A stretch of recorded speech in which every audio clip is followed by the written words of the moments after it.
Good afternoon class 12। ये आपका next video है जो आपका चैप्टर चल रहा है पाइथन रिवीजन टूल। मैंने आपसे बताया था कि थ्योरी के बाद भी जो मैं प्रैक्टिकल वर्क आपको कराऊंगा, जो मैंने नोट्स आपको दिए हैं उन नोट्स में जो भी प्रैक्टिकल है, ठीक है, तो उसमें मैंने स्टार्टिंग से प्रैक्टिकल कराए हैं लेकिन कुछ बीच में स्किप कर दिए हैं। जैसे मैंने जो पहला क्वेश्चन नंबर 1 है वो तो ऐसे बता दिया, वो तो ऐसे ही है, उसमें कुछ ऐसा बताने वाला नहीं था। क्वेश्चन नंबर 2 मैंने आपको बताया था। क्वेश्चन नंबर 3 मैंने अभी आप लोग को उसको नहीं बताया क्योंकि लिस्ट वाला पार्ट जब फिर से एक्सप्लेन कर लेंगे तब बताएंगे। क्वेश्चन नंबर 4 का ए पार्ट मैंने आपको बता दिया था, ठीक है। बी और सी पार्ट अभी एक्सप्लेन करेंगे बी का, तो इसमें कुछ बीच में स्किप कर देंगे, उनको फिर बताएंगे, उनको तब बताएंगे जब हम वो चैप्टर को कवर कर लेंगे। अभी तक मैंने जितने टॉपिक कवर किए हैं उनके हिसाब से जो भी प्रैक्टिकल इस नोट्स में जो मैंने आपको प्रोवाइड कराए हैं वो सारे आपको बताए जाएंगे, उसके बाद फिर आगे के कवर किए जाएंगे, ठीक है।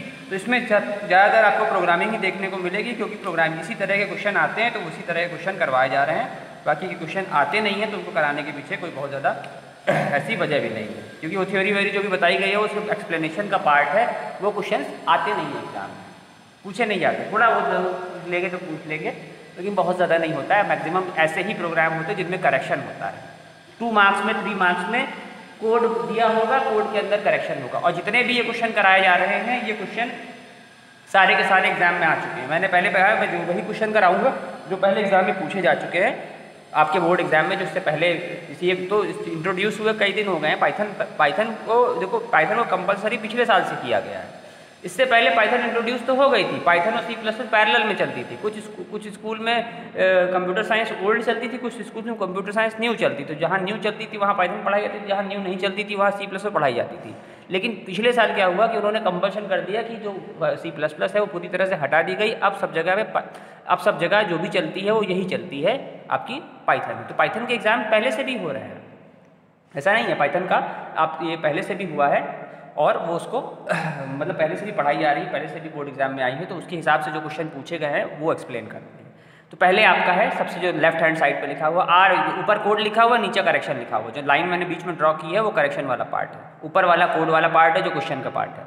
R is equal to int enter any radius. यहाँ पर इनपुट किया जा रहा है आर को, इंटर एनी रेडियस अंदर लिखा हुआ है। Inter any radius double inverted comma में नहीं है, सबसे बड़ी मिस्टेक ये है। ऊपर से आर को यहाँ पर डिफाइन नहीं किया गया है, तो आर यहाँ पर हमारा स्ट्रिंग वेरिएबल ट्रीट करेगा। मैंने आपको पहले भी बताया था कि जब भी कोई वेरिएबल को हम डिफाइन नहीं करते हैं तो वो एज अ स्ट्रिंग होता है, वो इंटीजर नहीं होगा। क्योंकि अब यहाँ इसको देख के पता चल रहा है कि यहाँ पर रेडियस इनपुट की जा रही है और एरिया निकालने का ये प्रोग्राम है, लेकिन यहाँ पर रेडियस जो होती है वो नॉर्मली हमारी इंटीजर वैल्यू होती है या फ्लोट वैल्यू होती है, तो इसको हमें डिफाइन करना पड़ेगा, बिना डिफाइन किए हुए नहीं कर सकते।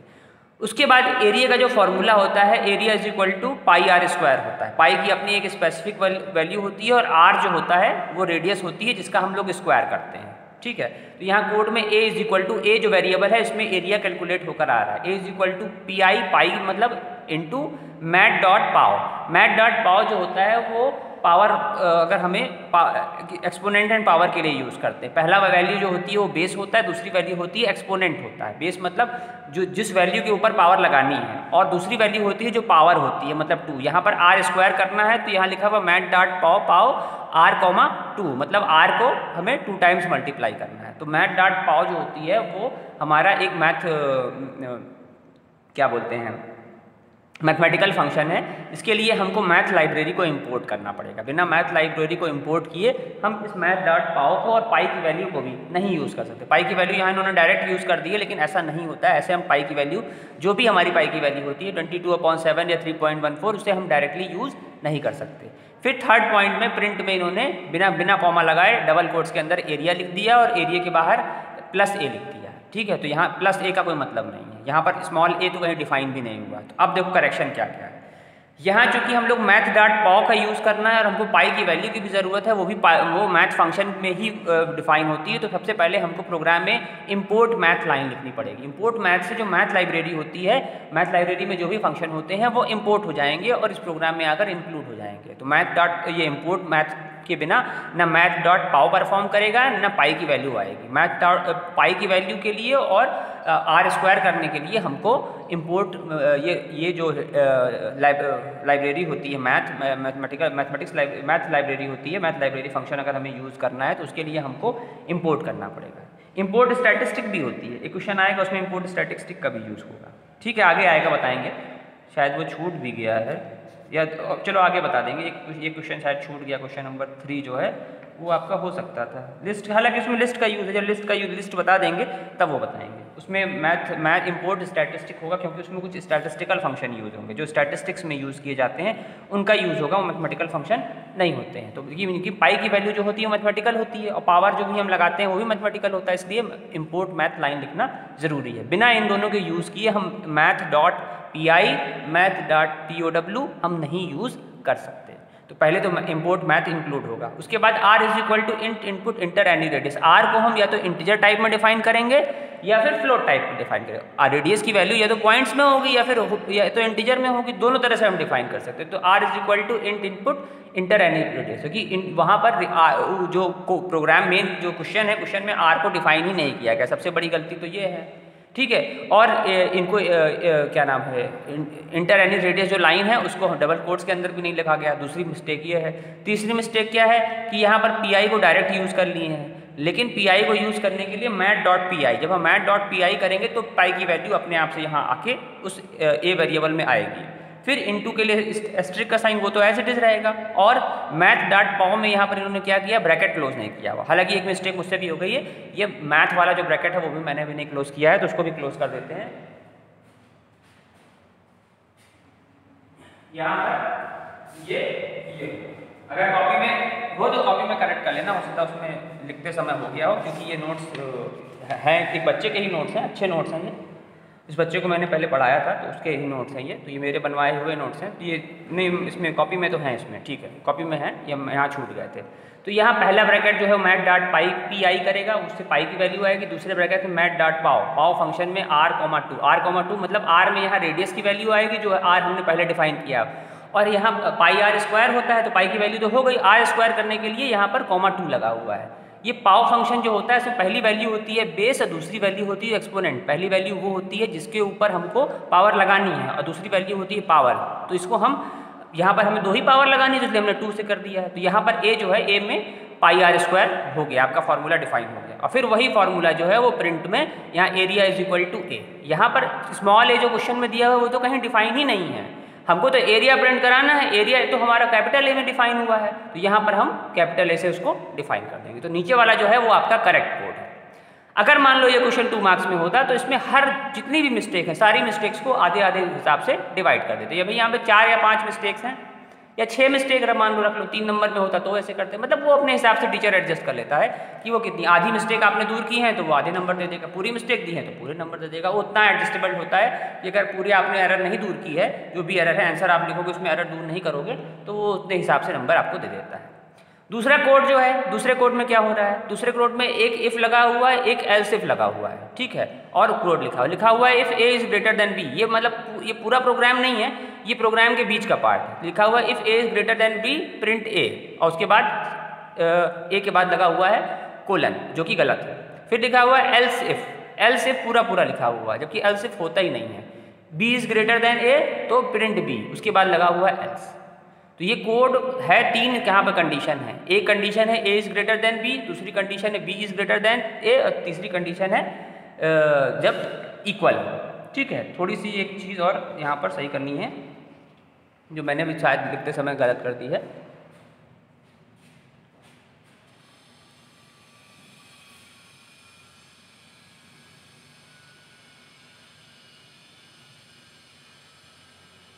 सेमीकोलन का भी उतना ही इंपॉर्टेंट यूज होता है जितना कॉमा और बाकी चीज़ों का होता है, तो मैंने आपको वो पहले से ही बताया, ठीक है।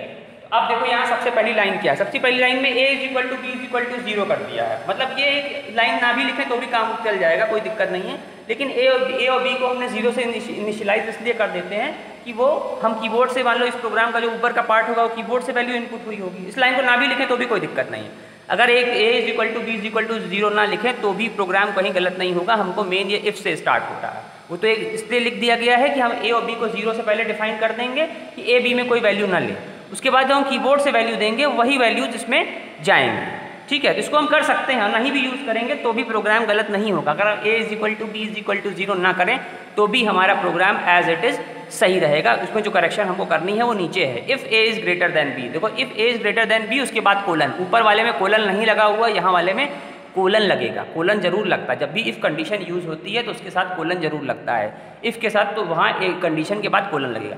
फिर प्रिंट ए, यहाँ ऊपर प्रिंट को ए तो लिखा है लेकिन ए में कोलन लगा दिया, जो कि गलत है। प्रिंट स्टेटमेंट के अंदर, ब्रैकेट के अंदर हम जो भी प्रिंट कराना चाहें वो प्रिंट करा, अगर ए बी से बड़ा है तो ए प्रिंट होगा। फिर उसके बाद है एलिफ।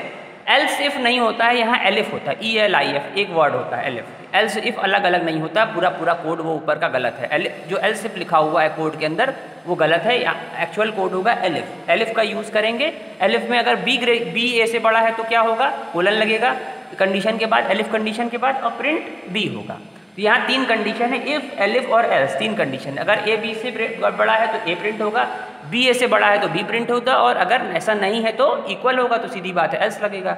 लेकिन एल्स इफ़ नहीं होता है, एलिफ होता है। इफ़ अलग होता है, एलिफ अलग होता है, एल्स अलग होता है। जब 3 कंडीशन की बात होती है तो हम इफ़ एल्स के बीच में एक एलिफ का यूज़ कर लेते हैं, लेकिन वो एलिफ होता है, एल्स इफ नहीं होता है। एल्स इफ दूसरी लैंग्वेज में एल्स इफ यूज़ होता है, C++ में एल्स इफ लिखा जाता है, लेकिन यहाँ एलिफ ही लिखा जाता है, शॉर्ट फॉर्म है उसका, समझो तरीके से। तो एलिफ ही लिखा जाएगा, एल्स इफ नहीं लिखा जाएगा। एल्स इफ जो लिखा हुआ है वो गलत है। फिर बी वाला प्रिंट स्टेटमेंट भी ऊपर गलत है, वहाँ कोलन लगा हुआ है। फिर जो एल्स स्टेटमेंट है वहाँ पे कोलन नहीं लगा हुआ है तो वो भी गलत है, यहाँ पे कोलन लगेगा। फिर प्रिंट स्टेटमेंट है बोथ आर इक्वल जो लिखा हुआ है वो सिंगल कोट्स के अंदर है, डबल कोट्स के अंदर है, लेकिन जो हमारे ब्रैकेट हैं वो नहीं लगे हुए। तो यहाँ पर कई सारी मिस्टेक हैं। ए और बी, जो पहली लाइन में कोलन नहीं लगा हुआ है, पहली लाइन में यहाँ पे कोलन नहीं है, सबसे बड़ी मिस्टेक ये है। दूसरी लाइन में यहाँ कोलन लगा हुआ है, ये मिस्टेक है। ब्रैकेट नहीं लगा हुआ, ये मिस्टेक है। तीसरी लाइन में यहाँ पर भी कोलन नहीं है, ये भी एक मिस्टेक है। ये जो ये लिखा हुआ है ये भी एक मिस्टेक है, एलिफ एल्सिफ होता है।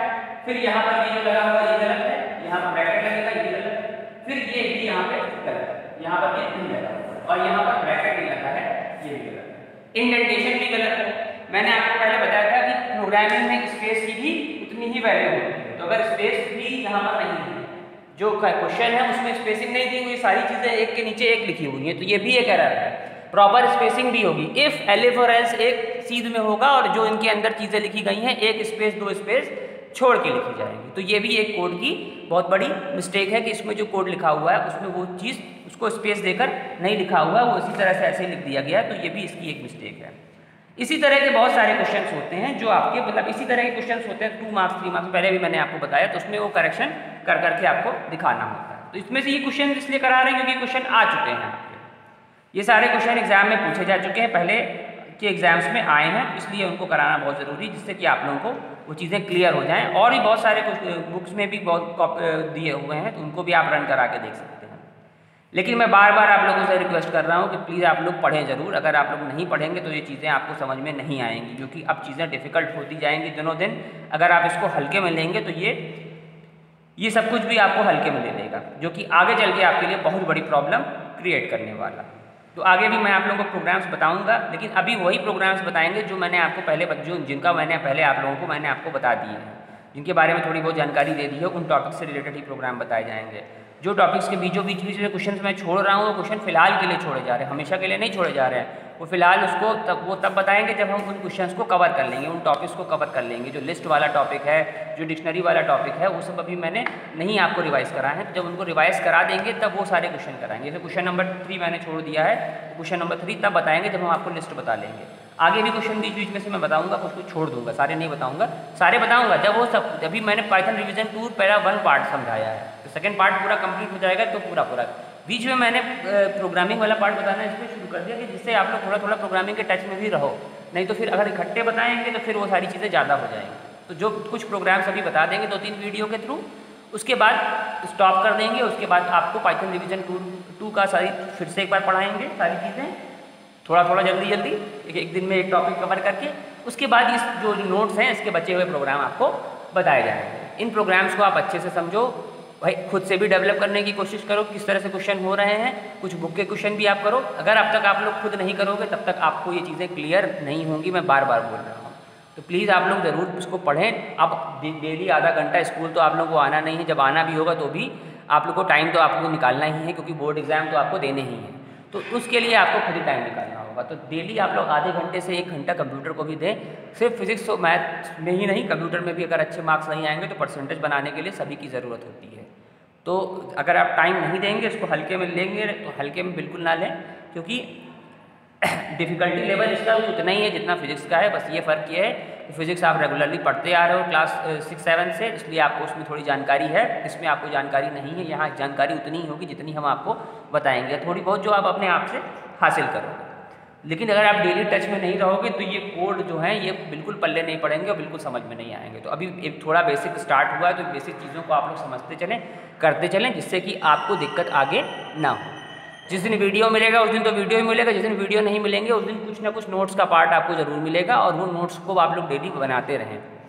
जब भी स्कूल खुलेगा तो आपके सबसे पहले नोट्स चेक किए जाएंगे। फिर मैं किसी तरह का एक्सक्यूज़ नहीं सुनूंगा कि कोई बीमार था या कोई क्या था। कितने दिन हो गए नोट्स को दिए हुए, तो आप लोग उसको ज़रूर लिखें, कुछ ना कुछ उसमें वर्क करते रहें, चाहे वो नेटवर्किंग वाले चैप्टर के हो। सारे नोट्स मैंने आपको दे दिए थे और अच्छा खासा टाइम आपको मिला है, तो उसको आप लोग कंप्लीट कर लें, क्योंकि उसके बाद स्कूल खुलने की लगभग डेट, जो नेक्स्ट डेट मिली है वो शायद 12 अक्टूबर है। 12 अक्टूबर से शायद स्कूल आपके खुल जाएँ, तो सबसे पहला काम स्कूल खुलते ही आपकी कॉपी चेक होगी। तो उसको पहले आप लोग प्रिपेयर कर, साथ में वो भी प्रिपेयर करते रहें। जो भी नोट्स दिए जाएँ डेली प्रिपेयर करें। अब टाइम आपके पास नहीं है कि आप आगे के लिए छोड़ दो। एग्ज़ाम डिले नहीं होगा, एग्ज़ाम आपका मार्च में ही होने की पूरी संभावनाएं हैं। मैं 100% गारंटी नहीं ले सकता, लेकिन हाँ ये आप मान के चलें कि मार्च में एग्ज़ाम होगा, तो उसी हिसाब से आपको आगे की प्रिपरेशन करनी होगी। Okay, thank you.